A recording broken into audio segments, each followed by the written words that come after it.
विप्र गौरव परिवार के सभी सदस्यों का मैं शशांक दुबे छिंदवाड़ा मध्य प्रदेश से हार्दिक स्वागत करता हूं, अभिनंदन करता हूं। सरस्वती वंदना का जैसी हमारी परंपरा रही है तो सरस्वती वंदना से अपना काव्य पाठ शुरू करता हूं। वरदे वरदे वरदे मातु शारदे, वरदे वरदे वरदे मातु शारदे। श्वेत कमल पे माँ विराजे, हाथों में है वीणा साजे, ज्ञान संस्कारों से हमको पूरित कर दे। माँ वरदे वरदे वरदे वरदे मातु शारदे। मुनि जान गुण जान तुमको है ध्यावे, संसार तुमसे ही ज्ञान पावे, अज्ञान तम अंधेरे जीवन से तू हर दे। माँ वरदे वरदे वरदे वरदे मातु शारदे। अक्षर सुरों की तुम हो दायक, तेरी कृपा बिन लेखक न गायक। अक्षर सुरों की तुम हो दायक, तेरी कृपा बिन लेखक न गायक। अक्षर सुर कला को, अक्षर सुर कला को झोली में तू भर दे। माँ वरदे वरदे वरदे वरदे मातु शारदे, मातु शारदे, मातु शारदे। माँ वीणा पाणी को नमन करता हूँ और विप्र गौरव परिवार के सभी सदस्यों का एक बार फिर से अभिवादन करता हूँ। काव्यांजलि का ये जैसा कार्यक्रम है इसमें मुझे अवसर दिया गया, इसलिए पूरे समस्त संचालक मंडल का एक बार दिल से मैं कृतज्ञता व्यक्त करता हूँ। प्रीति शुक्ला जी, मेरे बहुत खास मित्र नीलेश मिश्रा जी, भारती जी, दिवस दुबे जी, आप सभी जुड़ गए हैं। आपका मैं शशांक दुबे छिंदवाड़ा से एक बार आभार व्यक्त करता हूँ। जैसा कि सरस्वती वंदना की हमारी काव्य परंपरा रही है, वहाँ से मैंने अपना काव्य पाठ शुरू किया है। और चूँकि मैं राष्ट्र का एक छोटा सा नन्हा सा सैनिक हूँ, इसलिए जब तक मैं भारत माता को वंदन नहीं करता तब तक मुझे काव्य पाठ का एक जो वातावरण है वह निर्मित नहीं होता। तो मैं राष्ट्र वंदना के लिए, मातृ वंदना के लिए भारत माता की वंदना प्रस्तुत करता हूँ। भारत माँ, भारत माँ, भारत माँ, भारत माँ, तेरी जय हो विजय हो। भारत माँ, भारत माँ, तेरी जय हो विजय हो। तू सिद्धि तू बोधि तू प्रेम आधार, तू सिद्धि तू बुद्धि तू प्रेम आधार, तेरा विजय सूर्य माता उदय हो। भारत माँ, भारत माँ, तेरी जय हो विजय हो। भगवा धवल धानी माँ तेरा परिधान, भगवा धवल धानी माँ तेरा परिधान, तेरी पताका माँ जग में अजय हो। भारत माँ, भारत माँ, तेरी जय हो विजय हो। इस प्रकार से माँ भवानी को नमन करता हूँ और अपने कार्यक्रम को आगे की ओर अग्रसर करता हूँ।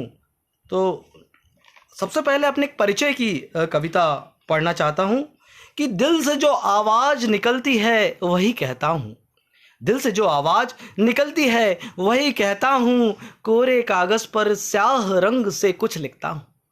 दिल से जो आवाज निकलती है वही कहता हूँ, कोरे कागज पर स्याह रंग से कुछ लिखता हूँ। मैं हूँ एक नन्हा सा दीपक, मैं हूँ एक नन्हा सा दीपक, रवि नहीं हूँ। मैं हूँ एक नन्हा सा दीपक, रवि नहीं हूँ। सच बताऊँ मैं कोई कवि नहीं हूँ, सच बताऊँ मैं कोई कवि नहीं हूँ। और जीवन के मकड़ जाल में उलझा रहता हूँ, जीवन के मकड़ जाल में उलझा रहता हूँ, और अनुभव के शब्द जाल बुनता रहता हूँ। जीवन के मकड़ जाल में उलझा रहता हूँ और अनुभव के शब्द जाल बुनता रहता हूँ। और मैं हूँ एक साधारण सा, बड़ी छवि नहीं हूँ। सच बताऊँ मैं कोई कवि नहीं हूँ, सच बताऊँ मैं कोई कवि नहीं हूँ। और जीवन की सच्चाई को सहता रहता हूँ, जीवन की सच्चाई को सहता रहता हूँ, बस उसी तजुर्बे को सबसे कहता रहता हूँ। जीवन की सच्चाई को सहता रहता हूँ, बस उसी तजुर्बे को सबसे कहता रहता हूँ। और मैं हूँ एक छोटा सा बंदा, मैं हूँ एक छोटा सा बंदा, कोई नबी नहीं हूँ।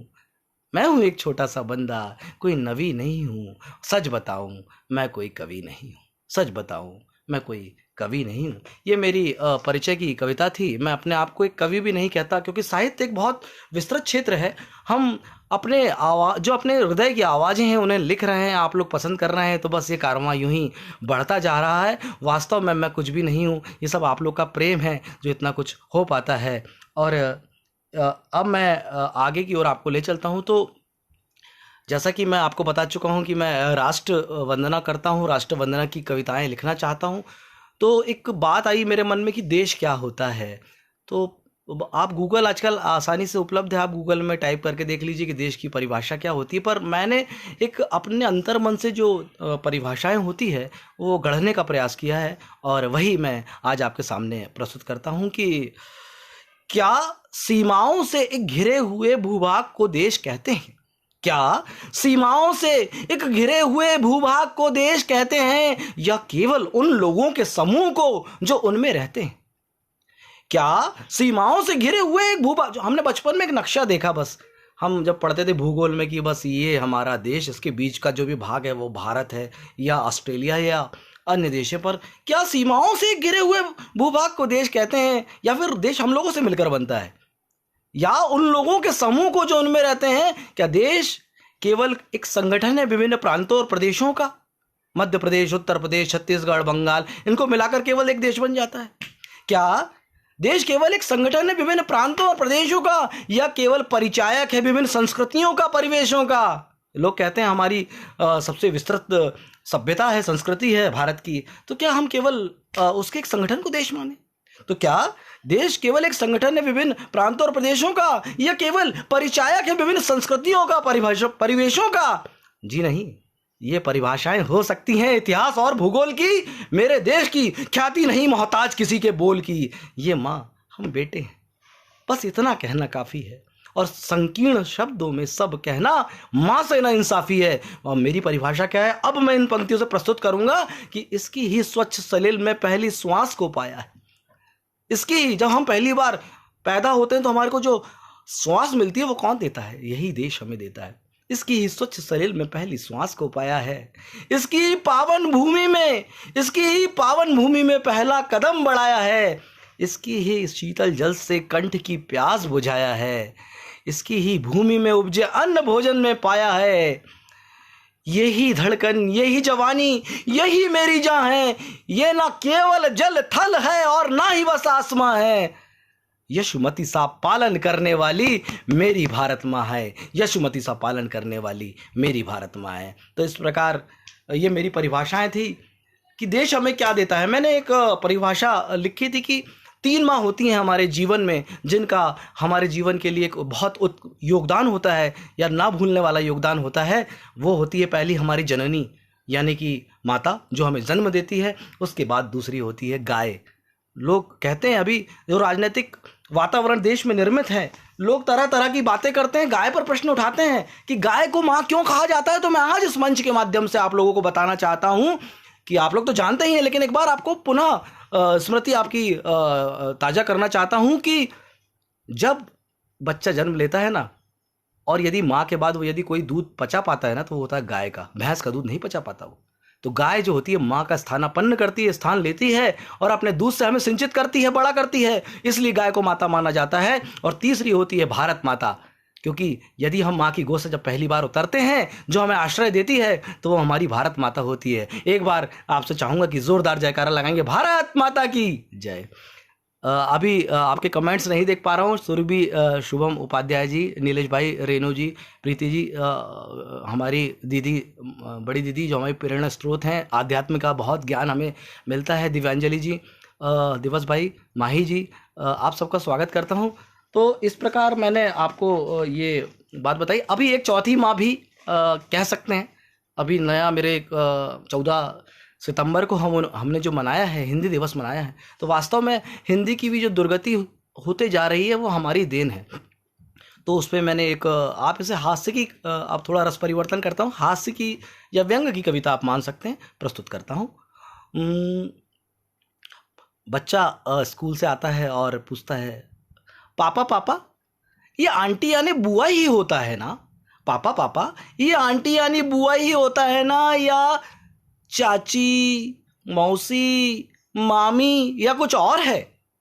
पापा पापा ये आंटी यानी बुआ ही होता है ना, या चाची, मौसी, मामी या कुछ और है? मैंने कहा बेटा मुझे माफ़ कर, मेरी आंग्ल भाषा कमज़ोर है। मैंने कहा बेटा मुझे माफ़ कर, मेरी आंग्ल भाषा कमज़ोर है। पर बच्चे जो होते हैं ना, वो बड़े शैतान होते हैं और फिर आके दूसरे दिन प्रश्न करते हैं कि पापा पापा ये अंकल यानी चाचा ही होता है ना, या फूफा, मौसा, मामा या कुछ और है? मैंने कहा बेटा मुझे माफ़ कर, मेरी आंग्ल भाषा कमज़ोर है। लेकिन बच्चे तो बच्चे होते हैं भाई, बच्चों के प्रश्न जो होते हैं ना वो ज़्यादा खतरनाक होते हैं बच्चों से। बच्चे कहाँ मानने वाले थे। फिर आकर पूछते हैं, पापा पापा स्कूल में टीचर कहती है घर जाके अंग्रेजी में बात करो। पापा पापा टीचर कहती है घर पर भी जाकर अंग्रेजी में बात करो, और आप कहते हैं, पर यहाँ माजरा ही कुछ और है, आप कहते हैं मेरी आंग्ल भाषा कमज़ोर है। अब मैं बड़े सदमे में आ गया कि भाई ये बात तो सही। आजकल के स्कूल में क्या है, ये कॉन्वेंटों की भीड़ देख रहे हैं आप सब तरफ। हम ही लोग हैं ना, हम ही लोग इस प्रकार के वातावरण को प्रसारित कर रहे हैं कि हिंदी हमारी धीरे धीरे जो है वो पीछे जाते जा रही है। तो स्कूलों में ये कहा जाता है आजकल कि हमारे घर पे भी जाकर अंग्रेजी में बात करो। तो पापा पापा टीचर तो कहती है घर पर भी जाकर अंग्रेजी में बात करो, पर यहाँ तो माजरा ही कुछ और है, आप कहते हैं मेरी आंग्ल भाषा कमज़ोर है। अब मैं क्या उत्तर देता बच्चे को? तो मैंने उत्तर दिया, आप तक बात पहुँचे तो आपका समर्थन चाहूँगा। मैंने कहा बेटा तू एक काम कर, अपनी माँ से बात कर। बेटा तू तो जाकर अपनी माँ से बात कर, मेरी मातृभाषा हिंदी है, शायद तेरी कुछ और है। मुझे माफ़ कर, मेरी आंग्ल भाषा कमज़ोर है, मुझे माफ़ कर, मेरी आंग्ल भाषा कमज़ोर है। तो जो माँ होती है वो जो भाषा का उच्चारण करती है, वो जो भाषा बोलती है, वही बच्चे को विरासत में मिलती है। तो माँ यदि हिंदी का प्रयोग करेंगी तो निश्चित तौर पर बच्चे भी जो हैं वे हिंदी को आगे लेकर जाएंगे, और नहीं तो हमारी भाषाओं का इसी प्रकार से जो स्तर है वो धीरे धीरे, मतलब लोग शर्म महसूस कर रहे हैं हिंदी बोलने में। मुझे बड़ा ताज्जुब होता है। उर्दू, वैसे मैं उर्दू थोड़ा, मैं भी उर्दू मिश्रित कर लेता हूँ, पर मैं भी प्रयास करता हूँ कि हिंदी और उर्दू का ही प्रयोग करूँ, पर कम से कम अंग्रेजी से तो मैं बचूँ। ये आंटी तो हमें चींटी सा चुभता है। जी बिल्कुल, ये तो सही कह रहे हैं आप। जी जी रवि जी सही कह रहे हैं आप। तो इस प्रकार की मेरी भाषा थी। तो फिर मैंने ये देखा कि ये परंपरा हमारे देश में निर्मित कैसे हुई। इस पर मैंने मंथन किया, क्योंकि जो कॉन्वेंटों की भीड़ देख रहे हैं आप, और जिस प्रकार अभी कोरोना काल में तो आप सब जगह वीडियो भी वायरल हो रहे हैं कि कोई फीस के लिए परेशान कर रहा है, कोई ऑनलाइन क्लास ज़बरदस्ती दे रहा है, तो निश्चित तौर पर एक व्यापार हो गया है शिक्षा। और वो कैसे हुआ है, ये हमारे एक अंग्रेजी जो थे उस समय, अंग्रेजी राज्य के समय में मैकाले, उन्होंने एक शिक्षा की व्यवस्था हमें दी थी। अभी शिक्षा व्यवस्था में कुछ परिवर्तन के सुझाव चल रहे हैं, जहाँ तक मेरी जानकारी में है। कुछ अधिनियम वगैरह बने हैं, अभी मैंने उन्हें पढ़ा नहीं है, पर यदि ऐसा होता है उसमें कुछ पॉजिटिव चीज़ होती है तो बहुत क्षमा कीजिएगा, कुछ तकनीकी व्यवधान आ गया था। तो अंग्रेजी शिक्षा का ढांचा खड़ा किया मैकाले ने, अंग्रेजी शिक्षा का ढांचा खड़ा किया मैकाले ने, जैसे सर पर जूता मारा लिपटा किसी दुशाले में। अंग्रेजी शिक्षा का ढांचा खड़ा किया मैकाले ने, जैसे सर पर जूता मारा लिपटा किसी दुशाले में, और भारत मनीषी बना रहा था गुरुकुल में संस्कारों से। भारत मनीषी बना रहा था। हमारे यहाँ क्या परंपरा थी? हमारे यहाँ गुरुकुल की परंपरा होती थी। वहाँ पर सारे वर्ण के लोग पढ़ते थे, चाहे वो राजा का बेटा हो, चाहे वो ब्राह्मण का बेटा हो, किसी भी वर्ग का हो, क्षत्रिय का हो, सभी को शिक्षा का अधिकार था। तो भारत मनीषी बना रहा था गुरुकुल में संस्कारों से, और बना दिया है मशीनों सा। बच्चे हमारे मशीन हो गए, इतने मोटे मोटे चश्मे चढ़ गए। बना दिया मशीनों सा अब शिक्षा के हथियारों से। उसने सोचा संस्कारों का धीरे धीरे हरण करो। उसने सोचा संस्कारों का धीरे धीरे हरण करो, और सीधे जड़ से भी ना काटो, धीरे धीरे क्षरण करो। सीधे जड़ से भी ना काटो, धीरे धीरे क्षरण करो। और जैसे जैसे अंग्रेजी माथे पर चढ़ती जाएगी, दास बेड़ियां वैसे वैसे, जैसे जैसे अंग्रेजी माथे पर चढ़ती जाएगी, वैसे वैसे दास बेड़ियां पैरों में पड़ती जाएगी। और कॉन्वेंट की भीड़ों से सच उसका सपना दिखता है। कॉन्वेंट की भीड़ों से सच उसका सपना दिखता है, और अपना ही बेटा अब हमको अंग्रेजों सा दिखता है। मैकाले की यही सोच थी कि हमें जो है वो शक्ल सूरत से तो भारतीय रहे, लेकिन जो हृदय से वो अंग्रेजों सा व्यवहार करे। तो धीरे धीरे हम लोग देख रहे हैं कि हम सब अंग्रेज बन गए अंदर से। भले हम काले अंग्रेज हो गए हैं उनकी भाषा में, पर हाँ अंग्रेज होते जा रहे हैं। तो कॉन्वेंट की भीड़ों से सच उसका सपना दिखता है, और अपना ही बेटा अब हमको अंग्रेजों सा दिखता है। लेकिन उसका नुकसान क्या होने वाला है कि माना कि इस दुनिया में लोग कहते हैं कि प्रतिस्पर्धा का युग है, हम अपने बच्चों को क्यों ना पढ़ाएं। उसके बच्चे इतने परसेंट ला रहे हैं, उतने परसेंट ला रहे हैं। भैया जितना परसेंट वो ला रहे हैं उतने में 3 लोग पास हो जाते थे हमारे ज़माने में। फिर भी एक बात बताएं, तो उनसे ज़्यादा इंटेलिजेंट हैं अभी। क्या पहले के लोग इंटेलिजेंट नहीं हुआ करते थे? कि नहीं, ये पैरामीटर तो अभी बनाए गए हैं। 90 से नीचे किसके आते हैं? फेल तो कोई होता ही नहीं मुझे लगता है। तो अपना ही बेटा अब सच में अंग्रेजों सा दिखता है। माना कि इस दुनिया में स्थान बड़ा हुआ पाएगा, पर माता पिता की सेवा का संस्कार कहाँ से लाएगा? माना कि इस दुनिया में स्थान बड़ा हुआ पाएगा, माता पिता की सेवा का संस्कार कहाँ से लाएगा? देखा आपने मुंबई जैसे महानगरों की स्थिति देख रहे हैं, बच्चे विदेश में पड़े हुए हैं और लाशें सड़ रही हैं, कीड़े हो जा रहे हैं, पड़ोसी भी पूछने वाला नहीं है। तो वो चीज़ आपको नहीं मिलेगी। अभी तो आप खुश हो रहे हैं बच्चों को लेकर, पढ़ाइए जाइए, विदेश जाइए, बच्चे विदेश जाएंगे, आप पढ़े रहिए घर में खांसते खकारते हुए। आपके विवेक पर निर्भर करता है। धन्यवाद रेणु जी, माही जी, सुरभि जी। तो अच्छी शिक्षा भी दो, लेकिन अब इसका उपाय भी बताना पड़ेगा। अच्छी शिक्षा भी दो, लेकिन ऐसा कोई यत्न करो, और वह अच्छा इंसान भी बने, ऐसा कोई जतन करो। और वीर शिवा राणा लक्ष्मी सी राह इन्हें दिखानी है, और अपने भारत को अब फिर से विश्व गुरु बनाना है। वीर शिवा राणा लक्ष्मी सी राह इन्हें दिखाना है, और अपने भारत को अब फिर से विश्व गुरु बनाना है। अपने भारत को अब फिर से विश्व गुरु बनाना है। तो हमारे देश की पहचान ही संस्कृति है, हमारे देश की पहचान ही संस्कार है। इंग्लिश में जो शब्द नहीं आते शॉर्ट में भेजते हैं, लेकिन भेजते मैसेज इंग्लिश में ही है। अब देखिए, एकदम से कोई चीज़ परिवर्तित नहीं होती रवि भागवत तिवारी जी भैया। एकदम से कोई चीज़ नहीं परिवर्तित, तो हम लोगों को ऐसे वैचारिक क्रांति करनी पड़ेगी, अपने घर से ही शुरुआत करनी पड़ेगी। किसी को कुछ बताना आसान होता है। मैंने शुरुआत की है, मैं बहुत सारी चीज़ें अपने बेटे को बताता हूँ और जोड़ कर रखता हूँ परंपराओं से। आप लोगों से भी निवेदन कि अपने अपने स्तर पर करें तो ज़्यादा अच्छा है। रेणु जी कह रही हैं एक्सप्रेशन। मैं एक्चुअली वास्तव में कलाकार हूँ, एक्टर हूँ। रामलीला वगैरह में भी मैं पार्टिसिपेट करता हूँ, इसलिए एक्सप्रेशन आ जाते हैं, वो गॉड गिफ्ट ही जैसा कह सकते हैं। तो आगे मैं दिव्या जी, निखिल शुक्ला जी, आपका बहुत स्वागत है। नीलेश भाई बहुत बहुत धन्यवाद। तो ये मैंने अपनी एक बात कही। इसके बाद अब मैं थोड़ा सा रस परिवर्तन करता हूँ। हमारे जो नीलेश भाई हैं, ये कहते हैं यार तुम बस यही वही सुनाते रहते हो, कुछ और भी सुनाओ। तो ठीक है, सुनाता हूँ। तो रस श्रृंगार पे मैं आता हूँ। चाहता हूँ कि वैसे मेरा श्रृंगार मूल रस नहीं है, ओज ही मेरा रस होता है। दीदी दिव्यांजलि दीदी को जानते हैं, कल भी मेरी चर्चा हुई थी कि मैं क्या पढ़ूंगा। तो उन्होंने कहा था कि परशुराम जी की प्रतीक्षा आप पढ़िए, रामधारी सिंह दिनकर जी राष्ट्रकवि की। परंतु चूंकि स्वरचित कविता ही पढ़नी थी, इसलिए मैं आज नहीं पढ़ पा रहा हूँ। किसी दिन अवसर होगा तो अलग से उसका वीडियो अवश्य बनाकर डालूंगा जी। तो नीलेश भाई हैं क्या? नीलेश भाई, आपकी पसंद पर फिर से श्रृंगार के लिए प्रयास करता हूँ, असफल हो सकता है, क्षमा कीजिएगा। हम तुम्हें मिल गए, तुम हमें मिल गए, हम तुम्हें मिल गए, तुम हमें मिल गए। बाग में देख लो, गुल सभी खिल गए। हम तुम्हें मिल गए, तुम हमें मिल गए। बागों में देख लो, गुल सभी खिल गए। कितने वर्षों में आया है अवसर भला, कितने वर्षों में आया है अवसर भला। ऐन मौके में फिर होठ क्यों सिल गए, ऐन मौके में फिर होठ क्यों सिल गए। हम तुम्हें मिल गए, तुम हमें मिल गए। ऐसा सॉफ्ट श्रृंगार पहले हुआ करता था। अब तो खैर फेसबुक और व्हाट्सअप का ज़माना है, गूगल का ज़माना है।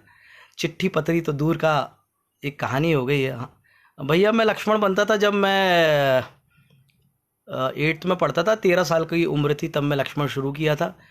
और अभी वर्तमान में परशुराम का मैं अभिनय करता हूँ जी। श्रृंगार पे फिर अगला मुक्तक है कि ऐसे देखो न तुम मीत हो जाएंगे, ऐसे देखो न तुम मीत हो जाएंगे। मौन शब्दों के हम गीत हो जाएंगे।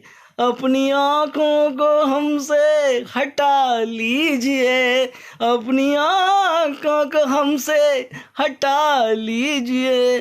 टूटे ना जो कभी प्रीत हो जाएंगे, टूटे ना जो कभी प्रीत हो जाएंगे, टूटे ना जो कभी प्रीत हो जाएंगे। बहुत बहुत धन्यवाद माही जी।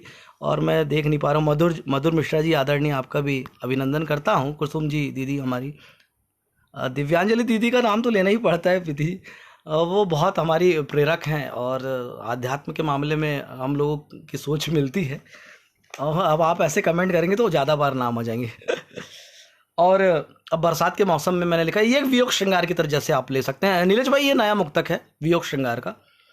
माह बरसात का है सताता मुझे, माह बरसात का है सताता मुझे। बस तेरा भीगना याद आता मुझे, बस तेरा भीगना याद आता मुझे।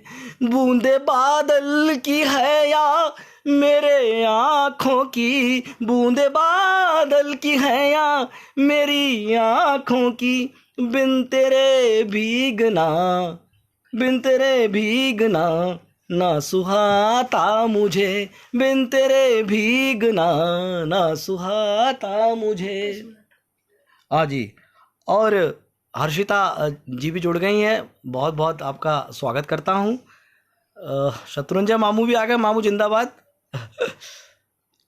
अब जो पहले प्रेम होता था वो बसों में भी शुरू हो जाता था। बसों में एक नायक नायिका जो है बैठी हुई है स्लीपर पे, और जो नायक है बस में वो पीछे की सीट में बैठा हुआ है। उसकी आंखें मिली और उसने अपने मन में एक कहानी गढ़ ली। ऐसी कहानियाँ रोज़ बनती हैं, सैकड़ों और सैकड़ों टूटती है। खैर, इस कहानी से आप मुझे ना जोड़िएगा, ये हो सकता है कि हमारे विप्र गौरव के किसी युवा भाई की सोच हो, ऐसा आप मान लीजिएगा। अब वो क्या कहता है सुबह उठ के, वे तो सोते रहे बेखबर रात भर, वे तो सोते, अब वो तो स्लीपर में सो गई भाई, उसने तो ध्यान दिया ही नहीं। वे तो सोते रहे बेखबर रात भर, हम संजोते रहे थे सफर रात भर। भाई को नींद ही नहीं आई। वे तो सोते रहे बेखबर रात भर, हम संजोते रहे थे सफर रात भर। कब सुबह हो गई कुछ खबर ही नहीं, कब सुबह हो गई कुछ खबर ही नहीं। ऐसे हमको मिले हम सफर रात भर, ऐसे हमको मिले हम सफर रात भर। जी रवि भाई, कोरोना के डर से भीगते नहीं, भीगने से कोरोना नहीं है, पर यह है कि आप अकेले ही भीग सकते हैं, मतलब आइसोलेट होके भीगिए, और 2 गज की दूरियां जो है वो आपको रखनी पड़ेगी। सफाई दी गई तो एक श्रृंगार ही चल रहा है नीलेश भाई, तो एक गीत और, हाँ सफाई देना जरूरी है भाई, परिवार के लोग देख रहे हैं और पता चल रहा है कि और कविताएं मेरे को खुद लिखनी पड़ेगी फिर अपने ऊपर, तो सफाई तो अपनी जगह ज़रूरी होती है। जी रवि भाई से जोड़ देते हैं अपन। रवि भाई आपको मुबारक हो, ये मुक्तक आपको मैं समर्पित करता हूं, और निश्चित तौर पर आप मेरे नाम को कोट करके आप कहीं पे भी बता सकते हैं कि ये आपके लिए लिखी गई थी। आपको आज ये मैंने समर्पित कर दी पंक्तियां। एक गीत और, कि तुम्हारे आने की बात सुनकर, एक गीत लिखा था, तुम्हारे आने की बात सुनकर के दिल का गुलशन महक रहा है, तुम्हारे आने की बात सुनकर के गुलशन के दिल का गुलशन महक रहा है, तन्हाई में जो था खोया खोया, तन्हाई में जो था खोया खोया, खुशी के मारे चहक रहा है, तुम्हारे आने की बात सुनकर के दिल का गुलशन महक रहा है। श्रृंगार थोड़ा कमज़ोर है मेरा। तुम्हारी आंखें तुम्हारी बातें, बड़ी हंसी थी वो सारी रातें, है याद उनको ज़रा सा करके, है याद उनको ज़रा सा करके, खुदा कसम ये बहक रहा है, तुम्हारे आने की बात सुनकर के दिल का गुलशन महक रहा है। अब नायिका क्या कहती है, मेरे भी दिल का तो हाल पूछो, कैसे कटे हैं ना साल पूछो, मेरी दबी इस हंसी के पीछे, मेरी दबी इस हंसी के पीछे, गमों का शोला दहक रहा है, तुम्हारे आने की बात सुनकर के दिल का गुलशन महक। श्रृंगार पे कुछ रचनाएं थी, ये बहुत कम लिखता हूं मैं, ये नीलेश भाई जैसे लोग हैं ये झगड़े करवाने को देखते हैं घर पे, क्षमा कीजिएगा। और अब मैं आपको ले चलता हूं बचपन में, क्योंकि बचपन जो है वो सबसे अच्छा विषय होता है, या सबसे अच्छा एक कहना चाहिए part of the life. English कहाँ है भाई रवि भाई, पार्ट ऑफ द लाइफ, मतलब जीवन का एक सबसे अच्छा खंड होता है। तो हम जो हैं बचपन की ओर आपको ले चलते हैं और एक गीत बचपन पर। मुद्दतें हो गई चांद देखे हुए, मुद्दतें हो गई चांद देखे हुए, मेरे बचपन के दिन भी हवा हो गए, मुद्दतें हो गई चांद देखे हुए, मेरे बचपन के दिन भी हवा हो गए, वो कागज की नाव पे तैरा था दिल, वो कागज की नाव पे तैरा था दिल, मेरे सारे घरौंदे तबाह हो गए, मुद्दतें हो गई चांद देखे हुए। हम अपनी दिनचर्या में इतने व्यस्त हो गए हैं कि हम उस बचपन को, उस चांद को देखने का भी हमारे पास समय नहीं बचा। वो बंदर, वो भालू, वो गुड्डा, वो गुड़िया, वो बंदर, वो भालू, वो गुड्डा, वो गुड़िया, वो नन्ही सी तितली, वो छोटी सी चिड़िया, वो नन्ही सी तितली, वो छोटी सी चिड़िया, वो बंदर, वो भालू, वो गुड्डा, वो गुड़िया, अब सारे के सारे, अब सारे के सारे खफा हो गए, मुद्दतें हो गई चांद देखे हुए, वो मेला, वो ठेला, वो लोगों का रेला, वो मेला, वो ठेला, वो लोगों का रेला। भरी भीड़ में हूँ मैं कितना अकेला, मैं जागा हूँ तन्हा, मैं जागा हूँ तन्हा, सभी सो गए। ये सब विचार आते हैं जब आप अपने पूरे जीवन चर्या से निपट कर निवृत्त होकर जब रात को सोते हैं और आपको नींद नहीं आती है, तब आप इन सब पुरानी बातों में खो जाते हैं। तब आप लिखते हैं कि मैं भरी भीड़ में रह गया मैं अकेला, मैं जागा हूँ तन्हा, मैं जागा हूँ तन्हा, सभी सो गए, मुद्दतें हो गई चांद देखे हुए। और अगली जिसकी पंक्तियां हैं कि वो पापा की उंगली पकड़ के चला था, वो पापा की उंगली पकड़ के चला था, वो प्यारा सा बचपन भी कितना भला था। सभी रास्ते वे कहाँ खो गए, मुद्दतें हो गई चांद देखे हुए। वो चक्री कागज की चक्रियां मेले में हम अक्सर पाते थे।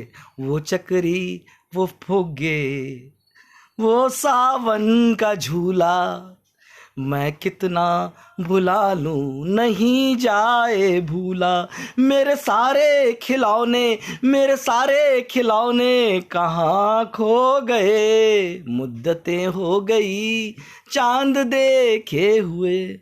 और जब आज आप किसी स्थिति में आ पहुंचे हैं तो फिर वही कि मेरे बचपन में हम बड़े होने के सपने देखते हैं और बड़े होने के बाद फिर से बच्चे हो जाने का। कोई आपसे पूछेगा कि आप क्या होना चाहते हो, तो आप यही कहेंगे कि मैं बच्चा होना चाहता हूँ। वास्तव में मैं तो होना चाहता हूँ, आप लोगों के बारे में नहीं।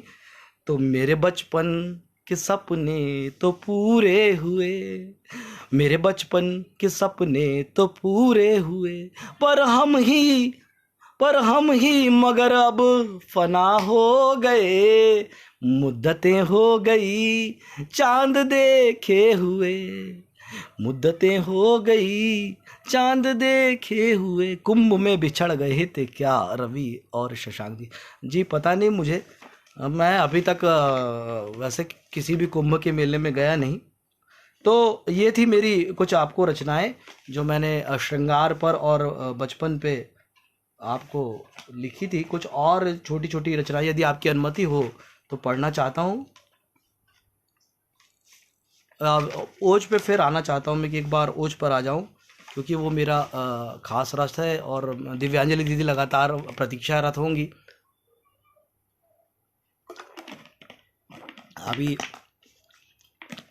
बार बार पानी पीना पड़ रहा है, थोड़ा गला मेरा भी भय है। ये तो अभी सभी तरफ चल रहा है, पता नहीं कब क्या हो जाए, ईश्वर सबको सुरक्षित रखे। तो मैं आता हूँ फिर से कि हमारा जो एक देश है इसे हमें सुरक्षित रखना है। जी मधुर भाई, फीलिंग्स।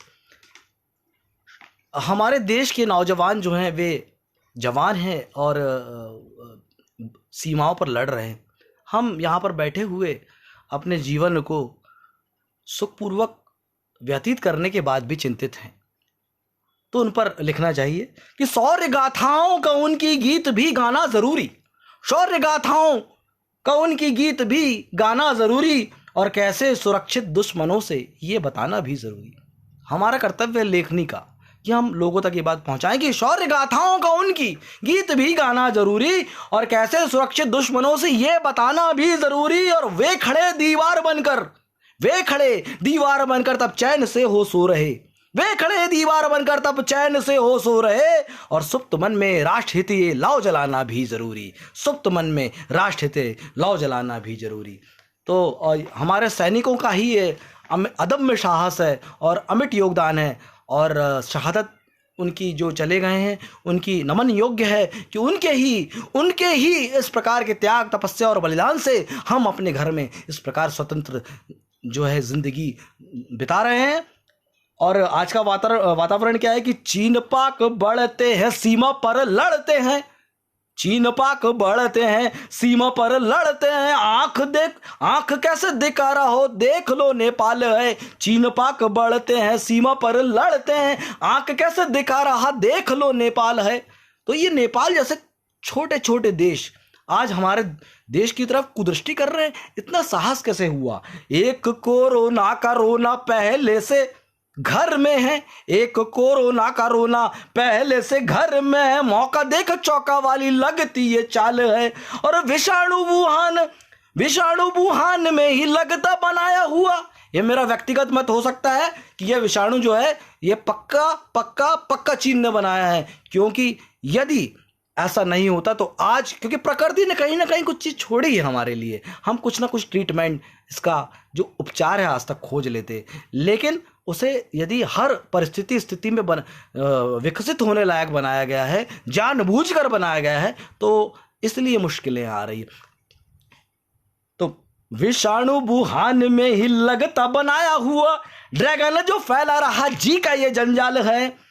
सारी ही विदेश नीतियां सफल लगती है सारी। अरे जब नेपाल जैसे देश को आप नहीं संभाल पा रहे, जो कि हिंदू राष्ट्र के रूप में कहलाया जाता था, तो फिर कैसी आपकी विदेश नीति है? सारी ही विदेश नीतियां सफल लगती है, सीमा पर आते हुए दिखता भूचाल है।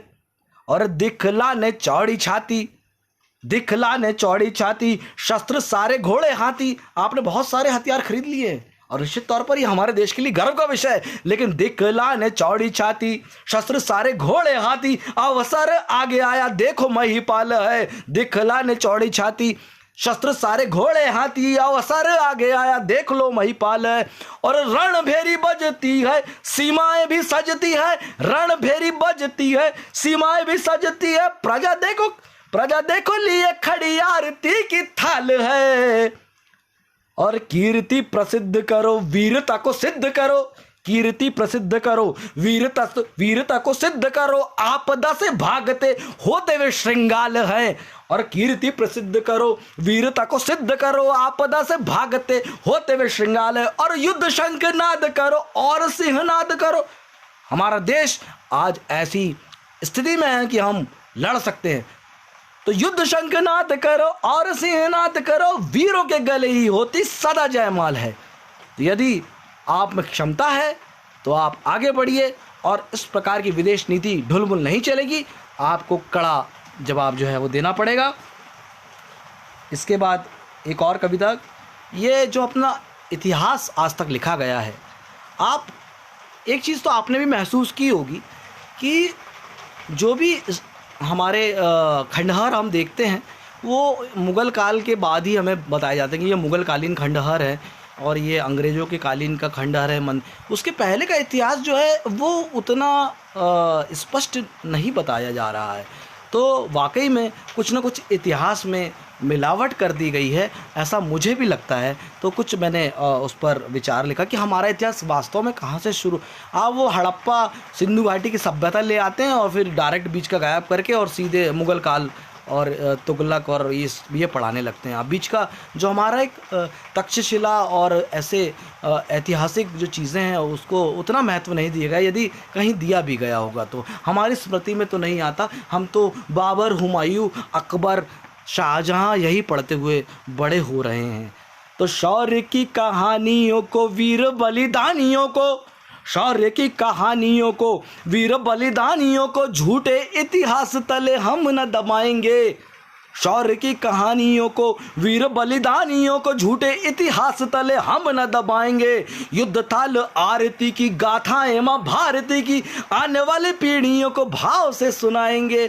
और तन मन धन देंगे और ये जीवन देंगे, तन मन धन देंगे और ये जीवन देंगे।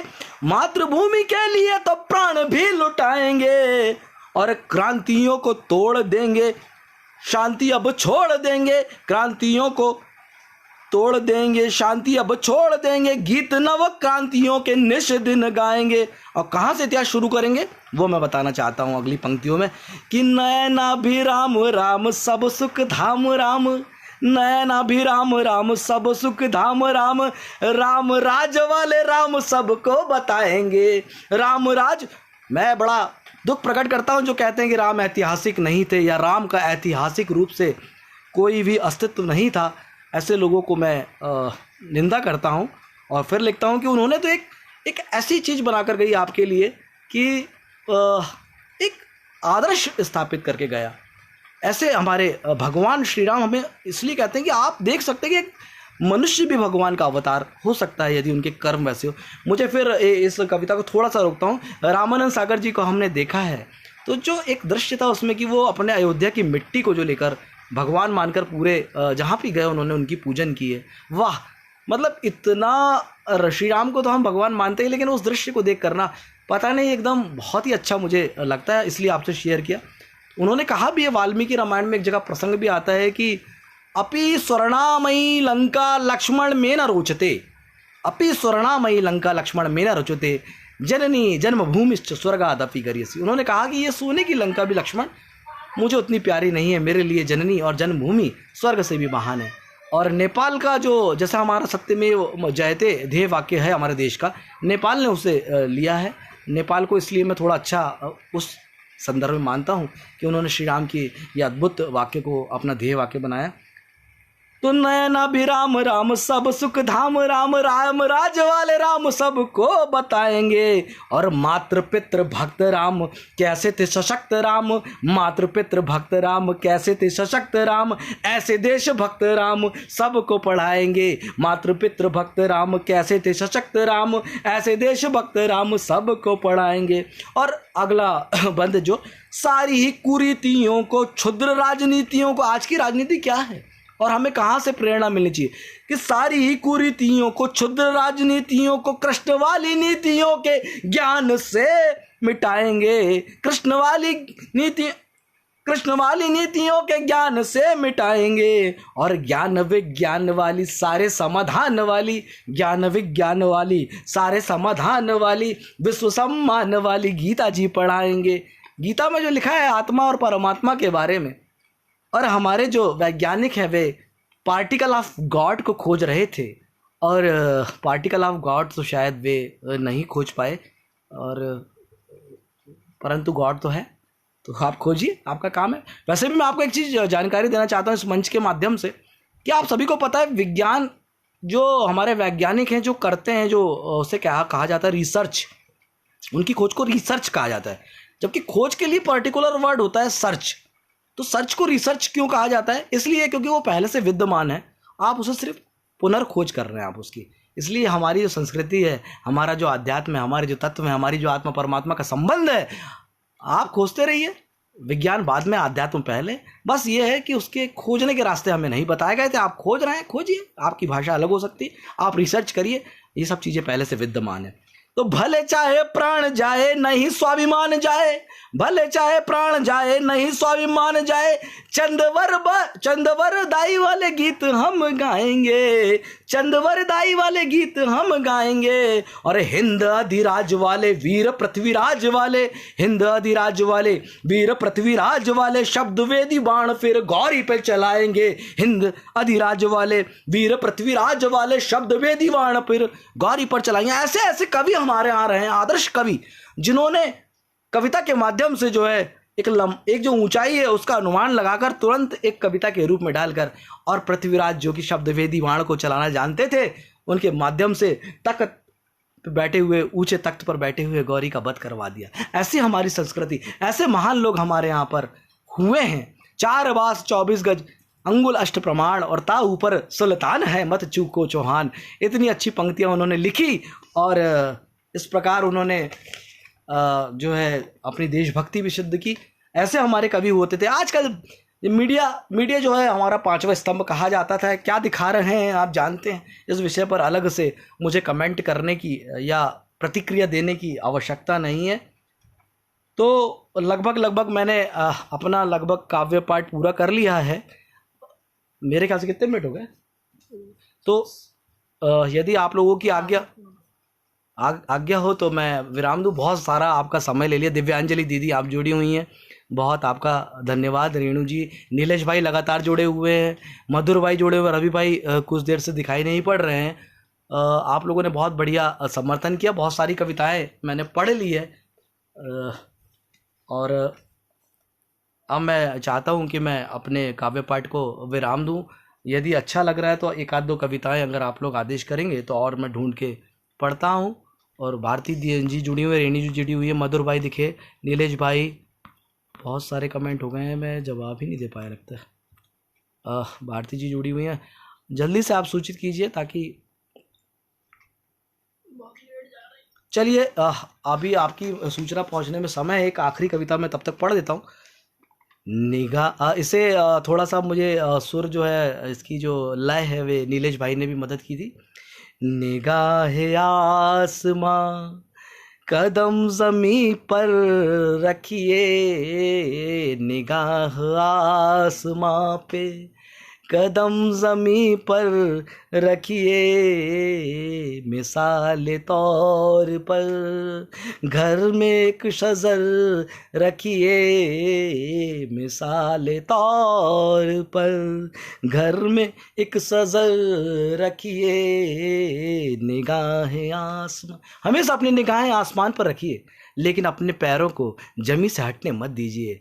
और अगर आपको ये चीज़ सीखनी है तो उसके लिए घर में एक पेड़ लगा कर रखिए, वे आपको हमेशा प्रेरणा देते रहेगा। निगाह आसमां पे कदम जमी पर रखिए, मिसाल तौर पर घर में एक शजर रखिए, अगर बचाना हो फिजा को बिगड़ने से, अगर बचाना हो फिजा को बिगड़ने से, बेटियां तो सही, बेटियां तो सही, बेटों पे नजर रखिए, निगाह आसमां पे कदम जमी पर रखिए, निगाह आसमां पे।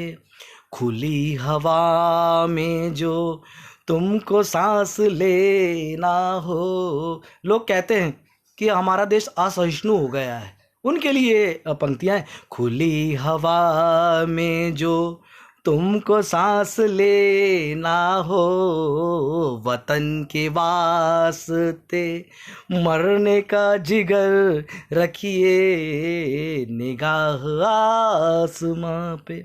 और आगे का, दिलों को छूते हैं शब्द हिंदी उर्दू के, दिलों को छूते हैं शब्द हिंदी उर्दू के, तो फिर भाषा का मन में न जहर रखिए, निगाह आसमां पे। और हमारा शरीर जो है ना वो सिर्फ खाक का बना है, खाक से हैं बने खाक ही हो जाएंगे, खाक से हैं बने खाक ही हो जाएंगे, फर्क ये मुफलिसी का, मैं अमीर हूँ तू गरीब है, इसका अंतर।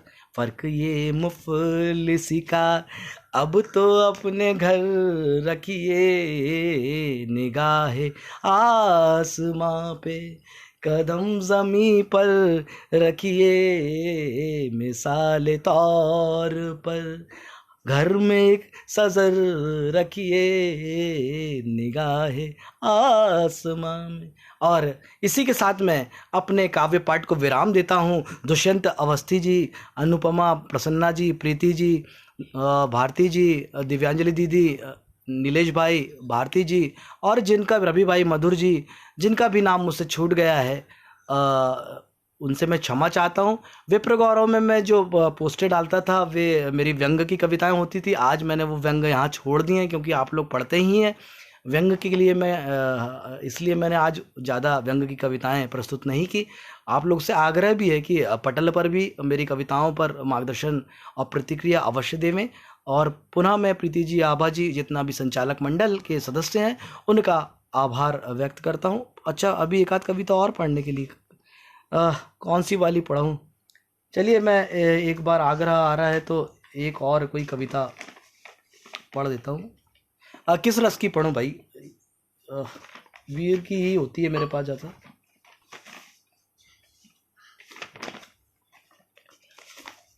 नीलेश भाई का भी आदेश मिला है, दीदी का भी आदेश मिला है, तो एक आखिरी मैं कविता पढ़कर अपने काव्य पाठ को कुमार विश्वास जैसे किसी ने कहा था, तो एक कुमार विश्वास जी की तर्ज पर, लय पर एक कविता मैं सुना देता हूँ। बिल्कुल सर, एक वीर रस का तड़का। हाँ, वीर रस का भी भैया एक 4 पंक्ति जरूर। सुना है इश्क करने का कोई मौसम नहीं होता, सुना है इश्क करने का कोई मौसम नहीं होता, सनम की मुस्कुराहट से, सनम की मुस्कुराहट के सिवा मरहम नहीं होता, सुना है इश्क करने का कोई मौसम नहीं होता, सनम की मुस्कुराहट के सिवा मरहम नहीं होता, तेरे एक पल बिछड़ने से सबक ये है मिला हमको, तेरे एक पल बिछड़ने से सबक ये है मिला हमको, जुदाई से बड़ा दुनिया में कोई गम नहीं होता, जुदाई से बड़ा दुनिया में कोई गम नहीं होता। और जिस प्रकार के संबंध आजकल हमें दिखाई देते हैं, फेसबुक की दुनिया हो चाहे वास्तविक दुनिया में, लेकिन जब एक बुढ़ापा आता है ना, तब आपको सब सच्चे साथी की पहचान और आवश्यकता होती है। उस पर अगला जो है मुक्तक, जवानी झूमती फिरती नशा मध्यम नहीं होता, जवानी झूमती फिरती नशा मध्यम नहीं होता, और मिजाजी रंग हो बिखराते, मिजाजी रंग हो बिखराते वो बरहम भी नहीं होता, और फरेबी बेवफा होने से पहले ये ज़रा सुन लो, फरेबी बेवफा होने से पहले ये ज़रा सुन लो, बुढ़ापे में सिवा उनके कोई हमदम नहीं होता, बुढ़ापे में सिवा उनके कोई कोई साथ नहीं देगा भाई, इसलिए ध्यान रखिए है। और जो अभी का वातावरण चल रहा है, उस पर अगला मुक्तक, कि लगी कुछ आग तो होगी तभी उठता धुआं सा है, फिजा लगती है गुमसुम सी उठा दिल में फुगा सा है, कहें तो क्या कहें किसको कहें ये ना समझ आता, इधर लगती है खाई सी उधर लगता कुआं सा है। मतलब दोनों ही जो हमारे यहाँ धार्मिक उन्माद हो रहा है, उसमें भी किसी एक पक्ष को दोषी करार न करते हुए, क्योंकि हर जगह अपवाद होते हैं और ये अपवादों से ही हमें सावधान रहने की आवश्यकता है। इन पंक्तियों के माध्यम से मैंने ये आपको कविता कही। और ये भैया हमारे मधुर भैया की एक आग्रह था, उस पर एक आखिरी मैं कविता पढ़ता हूँ वीर रस की, और उसके बाद अपना काव्य पाठ को विराम दूंगा। वीर रस वीर रस वीर रस पे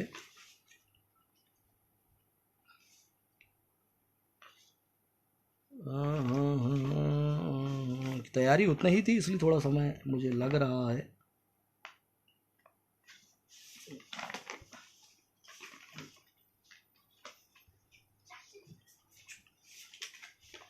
जिस जिस देश के धर्मों में, यार कहाँ चला गया वाला कागज मेरा भाई, वो वाली कविता मेरी मिस हो गई है। मैं दूसरी एक आखिरी कविता पढ़ता हूँ और उसके बाद अपने स्थान लूँगा। कि फूल सब रंगों के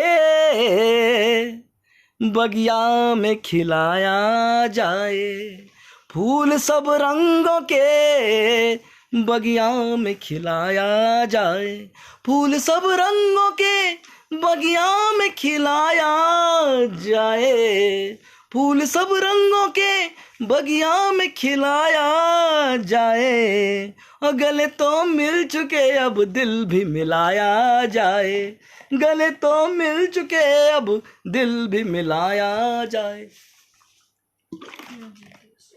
स्मृति में आ गई है मेरी वो वाली कविता। और ओके, घाटी में जो पल रहे छाती मूंग दल रहे, घाटी में जो पल रहे छाती मूंग दल रहे, आस्तीन के सांपों का सफाया होना चाहिए। घाटी में जो पल रहे छाती मूंग दल रहे, आस्तीनों के सांपों का सफाया होना चाहिए। बेवजह जो जल रहे अपनों से छल रहे, बेवजह जो जल रहे अपनों से छल रहे, ऐसे देशवासियों का न्याय होना चाहिए। बेवजह जो जल रहे अपनों से छल रहे, ऐसे देशवासियों का न्याय होना चाहिए। और लोभ से जो राजपाट कर रहे हैं शांति पाठ, ऐसे ऐसे पार्टियां आपस में हाथ मिला रही हैं जो बिल्कुल 36 का आंकड़ा रखती हैं। मुझे तो बड़ा आश्चर्य होता है कि आप उसी को गालियां देते हो, फिर उसी के साथ बैठ के खाते हो, फिर उसी को गाली, मतलब जनता तो बिल्कुल बेवकूफ हो गई। तो लोभ से जो राजपाट कर रहे हैं शांति पाठ, ऐसे राजाओं को अब विराट होना चाहिए, ऐसे राजाओं को अब विराट होना चाहिए। और छोड़ो अब श्वेत फूल, सारी नीति जाओ भूल, छोड़ो अब श्वेत फूल। बस मियाने टाइप की बात नहीं अच्छी लगती कि सारी नीति जाओ भूल, छोड़ो अब श्वेत फूल, फूल नहीं हाथों में त्रिशूल होना चाहिए। सारी नीति जाओ भूल, छोड़ो अब श्वेत फूल, फूल नहीं हाथों में त्रिशूल होना चाहिए। और बात गांधी जी की कहे, बात गांधी जी की सुने, दोनों गाल सह लिए। गांधी जी ने कहा था कि यदि कोई आपके एक गाल में अगर थप्पड़ लगाता है तो आप दूसरा गाल आगे कर दो, पर गांधी जी ये बताना भूल गए कि अगर दोनों गाल में कोई थप्पड़ लगा दे तो फिर क्या करें। तो फिर उस पर लिखा है, गांधी जी को सम्मान करता हूँ उनके, उसके बाद भी लिख रहा हूँ कि बात गांधी जी की सुने, दोनों गाल सह लिए। अरे खाने के लिए अब गाल भी तो चाहिए, अरे खाने के लिए अब गाल भी तो चाहिए। और हो गए नरम हम, आती है शर्म हमें, हो गए नरम हम, आती है शर्म हमें, बात अब गरम भगत वाली चाहिए। हो गए नरम हम, आती है शर्म हमें, बात अब गरम भगत वाली चाहिए। और जीना है तो कैसे जिए, खून के आंसू कब तक पिए। अरे जीना है तो कैसे जिए, खून के आंसू कब तक पिए। बात आर पार की अब तो होनी चाहिए, बात आर पार की अब तो होनी चाहिए। और लड़ने को लड़ ले पड़ोसी से झगड़ ले हम, लड़ने को लड़ ले पड़ोसी से झगड़ ले हम, 56 इंच वाला फिर सीना भी तो चाहिए। आप दिखाइए 56 इंच का सीना, सारे लोग आपके साथ हैं, आपके समर्थन में हैं। एक बार जोरदार भारत माँ की जयकार लगाएंगे, भारत माता की जय। तो ये हमारा एक वो कश्मीर को लेकर एक बात लिखी गई थी। और जब भी एक सैनिक मरता है ना तो मन लगता है कि काट दिया सर वीरों का फिर से उन सब नापाकों ने। जब देखो जब मुंडमाल भेज देते हैं तो काट दिया सर वीरों का फिर से उन सब नापाकों ने, और रक्त उतर आया है देखो मेरी आंखों में, और ओज छोड़ अब मर्म समाया देखो मेरी बातों में। और देश का गौरव छीन किया है बस ऐसे हालातों ने, देश का गौरव छीन किया है बस ऐसे हालातों ने। और कुत्ते की दुम भी हाँ बंदूक सीधी भी हो सकती है, पर आतंकों पर मानवता कभी नहीं हो सकती। कुत्ते की दुम भी हाँ बंदूक सीधी भी हो सकती है, आतंकों में मानवता सही कभी नहीं हो सकती है। अरे छोड़ो अब तुम शांति पाठ, कुछ रण कौशल भी दिखलाओ और भारत माता के गौरव को फिर स्थापित करवाओ। और 56 इंची सीने से बहुत बढ़ गई आशा है। आज आप जो बहुमत में बैठे हैं, निश्चित तौर पर राष्ट्रवाद के चरम जो प्रभाव है उससे बैठे हैं, तो आप उस चीज़ को करके दिखाइए कि 56 इंच सीने से अब बहुत बढ़ गई आशा है। और चुप्पी तोड़ो कुर्सी वालों, फैली बड़ी निराशा है। और छोड़ो अब सब मीठी बातें, कोई ऐसा यत्न करो और रूह उठे अब कांप पाक की, कोई ऐसा जतन करो। और आशा है इस दिल को वह दिन भी जल्दी आएगा, और पाक में भी हर बच्चा वंदे मातरम गाएगा, पाक में भी हर बच्चा वंदे मातरम गाएगा। इसी कविता के साथ, भारत माँ की अभिवादन के साथ मैं अपने काव्य पाठ को समापन करता हूँ। भैया जुड़े हैं, आशीष भैया भी आए हैं, और एक भैया और हैं, नाम नहीं दिख रहा है मुझे, वो भी वाई भी अपने विप्र गौरव के एडमिन हैं, उन्हें भी प्रणाम करता हूं और अपने इस काव्य पाठ को यहीं विराम देता हूं। निश्चित तौर पर आपको आज का काव्य पाठ पसंद आया होगा, निश्चित प्रतिक्रिया देकर आप अवश्य बताइएगा। और अब इस परिवार के हम सदस्य हैं तो हम हमेशा मिलते रहेंगे। बहुत बहुत धन्यवाद, बहुत बहुत, और जय जय परशुराम, भारत माता की जय।